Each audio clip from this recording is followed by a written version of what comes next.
আসসালামু আলাইকুম রহমতুল্লাহ। আমাদের ঘরে অনেক সময় আমরা কোরআন রেখে দিই। দীর্ঘদিন পড়ে থাকার কারণে কোরআন শরীফ অনেক সময় পোকা খেয়ে ফেলে বা ইঁদুর বা যে কোনো পোকা এটাকে কেটে ফেলে, যেটা পড়ার মতো যোগ্য থাকে না, অর্থাৎ ছিঁড়ে যায়, পড়ার যোগ্য থাকে না।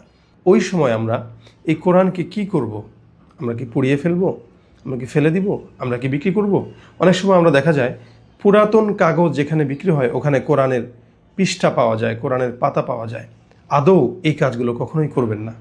আপনার জন্য আমার জন্য উচিত হচ্ছে কোরআন শরীফ যখন পড়ার অযোগ্য হয়ে যাবে, এটা একদম ছিঁড়ে যাবে বা পোকা খেয়ে ফেলবে, তখন আমরা কোরআনটাকে একটা প্যাকেট করব, করে ওটাকে আমরা কোনো মাটির নিচে দাফন করে দিব, অথবা ওই কোরআনের যেই অংশগুলো আছে ওগুলোকে কোনো একটা প্যাকেটের ভিতরে রেখে আমরা ইট দিয়ে বেঁধে কোনো নদীর মাঝখানে আমরা ওটাকে ডুবিয়ে ফেলব। আর যদি আমরা আগুন দিয়ে পোড়াইও, যদিও আগুন দিয়ে পোড়ানো অনেক মুফতিয়ানে কেরাম নিষেধ করেন, যদি আমরা আগুন দিয়ে পোড়াইও তাহলে ওইটার ছাইকে আমরা এক জায়গায় দাফন দিয়ে দেব।